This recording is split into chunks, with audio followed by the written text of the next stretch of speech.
Assalamualaikum warahmatullahi wabarakatuh. Warga grammar, kali ini kita membahas tentang aturan finite dan conjunction. Pada video sebelumnya kita membahas tentang bentuk-bentuk finite seperti apa. Dan saat ini kita bahas aturannya di dalam TOEFL dan conjunction seperti apa. Oke. Aturan finite dan infinite. Lebih tepatnya ini aturan finite-nya ya. Dalam satu kalimat hanya boleh memiliki satu finite verb. Finite verb ini wajib dalam sebuah kalimat. Jadi yang wajib ada dalam setiap kalimat adalah finite verb. Akan tetapi jika ada conjunction di dalam kalimat tersebut, conjunction itu apa? Ya what dan kawan-kawan seperti what, who, when, which dan seterusnya. Maka aturannya adalah satu conjunction harus memiliki dua finite verb. Kalau conjunctionnya ada 3, berarti finite-nya harus ada 4. Seandainya kalau conjunctionnya ada 10, berarti finite-nya harus ada 11. Jadi conjunction selisih 1 dengan finite-nya. Jadi finite itu harus lebih 1 dari jumlah conjunctionnya. Seandainya ditanya 5 conjunction berapa verb? Kalau 5 conjunction berarti 6 finite verb. Lah sedangkan infinite di sini nggak ada aturannya. Infinite ini kan tidak perlu dihitung. Jadi kedatangan dia ini bebas dalam sebuah kalimat. Bisa, bebas, dan ingat yang wajib ada tetap finite verb. Lah contoh conjunctionnya di bawahnya ada what, when, how, after, if, because, which, where, that, although, whether.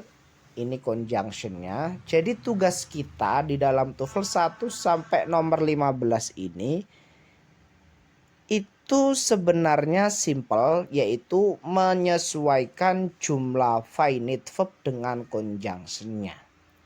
Oke, sekarang kita contoh.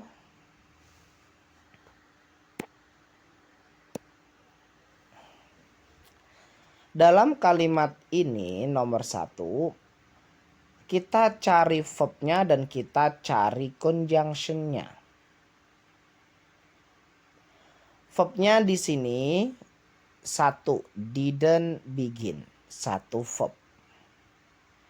Yang nomor 2 adalah was, berarti 2 verb.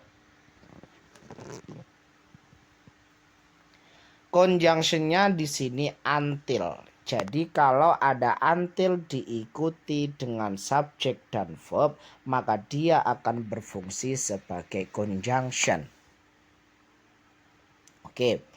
Berarti di dalam soalnya ada 1 conjunction dan ada 2 verb. Sekarang kita pilih jawaban satu-satu. Yang alpha.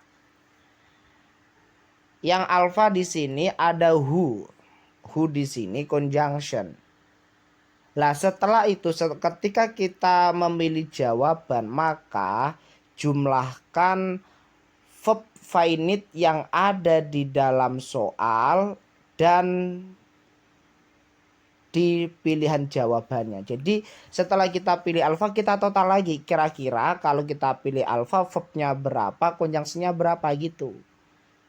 Lah kalau kita pilih alfa, nanti total conjunctionnya ada 2, who sama until, dan verbnya ada 2 juga. Berarti tidak boleh. Karena conjunction sama verb harus lebih banyak verb 1. Sekarang kalau kita pilih yang B sama yang D bagaimana? Kan di situ ada was merupakan verb. Dia kan verb 2 berarti kan finite. Yang delta was itu juga finite. Kalau kita pilih yang B atau yang D, nanti total verbnya ada 3 dan conjunctionnya hanya ada 1 until. Ya berarti nggak bisa. Sehingga jawaban yang tepat adalah Charlie. Dengan menjawab Charlie, maka verbnya di sini tetap 2 dan conjunctionnya 1. Oke, berarti jawabannya adalah yang Charlie. Oke ya.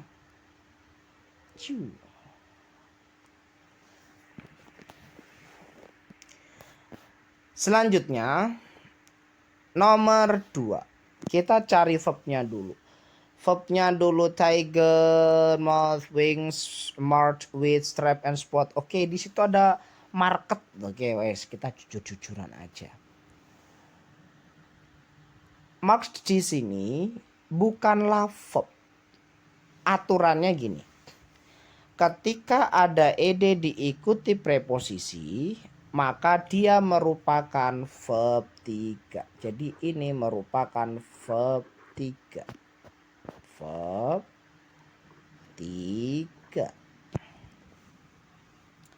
Jadi kalau ada ed itu aturannya kalau ada ed diikuti dengan noun pronoun non phrase berarti dia verb 2. Verb 2 berarti finite atau verb asli.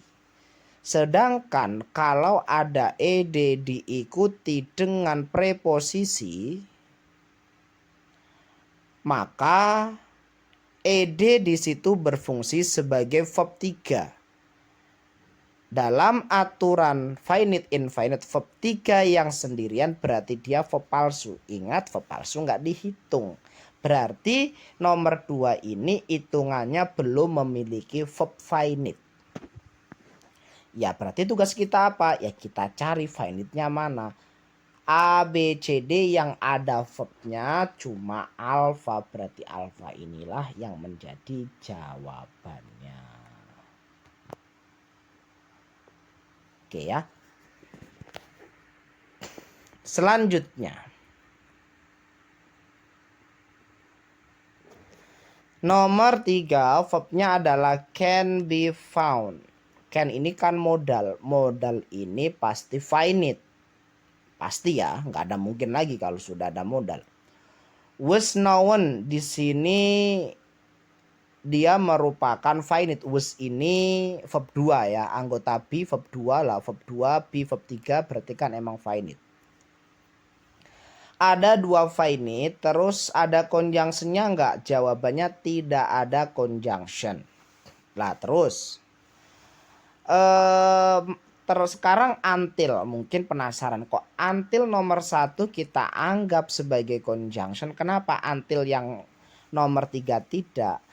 Until dinyatakan sebagai conjunction jika diikuti dengan subjek dan verb. Akan tetapi jika until tidak diikuti dengan subjek dan verb maka dia bukanlah conjunction. Berarti until di situ tanpa subjek verb setelahnya berarti tidak dianggap sebagai conjunction. Berarti untuk nomor 3 di sini belum memiliki conjunction. Berarti ada 2 verb tanpa conjunction. Maka kita pilih A, B, C, D yang merupakan conjunction. Yang alpha, except ini kelas katanya preposition. Berarti nggak bisa. Karena yang kita cari adalah conjunction.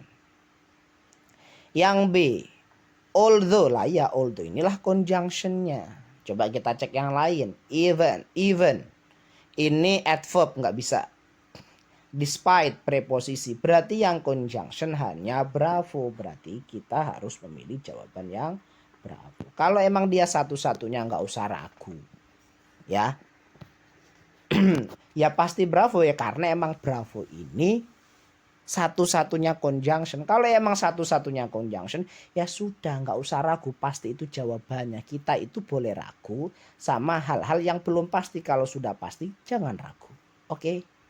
Jadi tugasnya itu seperti itu. Kalau dilanjutkan lagi 1 sampai 15 tugas utama kita itu ya menyelaraskan jumlah finite sama conjunction. Udah. Perlu nggak menganalisa subjek verb objek? Ya perlu juga. Cuma Lakukan itu kalau verb conjunction-nya sudah sesuai. Gitu ya. Jadi nggak usah menggunakan cara subjek, verb, object, as verb. Itu iya, itu penting. Tapi yang jauh lebih penting adalah carilah verbnya, carilah conjunction. Nanti analisa kita akan sempit dan itu akan mempermudah kita dalam mengerjakan TOEFL. Seperti itu ya teman-teman. Oke, dan sekarang nomor 4. Nomor 4 di sini verbnya adalah change. Change the color gitu loh. Dan verbnya lagi adalah kata reaches. Ada 2 verb. Conjunctionnya that. Berarti sudah benar. Ada 1 conjunction, ada 2 verb. Jawaban yang alfa 11. Ini place-nya ini gimana? Ingat, setiap memilih jawaban terus jumlahkan. Setelah memilih jawaban A langsung ditotal. Kira-kira kalau alfa ini verbnya jadinya berapa, conjunctionnya jadinya berapa. Yang alfa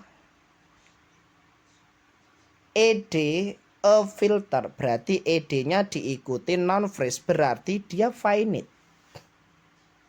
Kita nggak perlu analisa subjek verb dulu, nggak. Fokus sama verb conjunction aman. Ed plus e berarti ada e itu berarti rangkaian noun phrase. Ed diikuti dengan noun phrase. Berarti finite verb, berarti dia verb 2. Verb 2 berarti verb asli.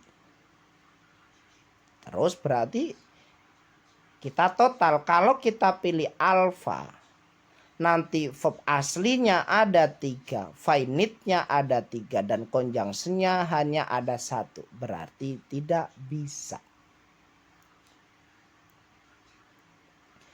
Untuk nomor 4.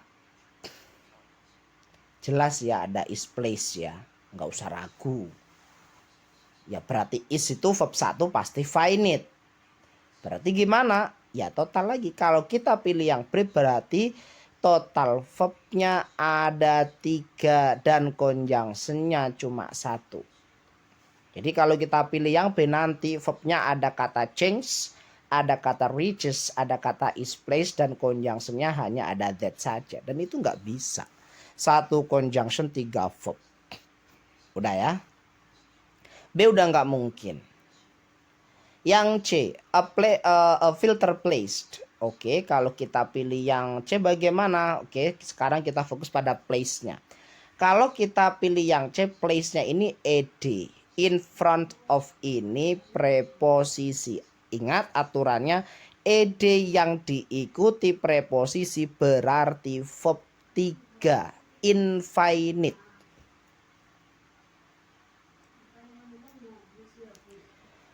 Berarti kalau kita pilih yang C, ingat infinite kan tidak dianggap. Infinite itu ada aturannya, tapi ya tadi tidak dianggap dalam sebuah pola.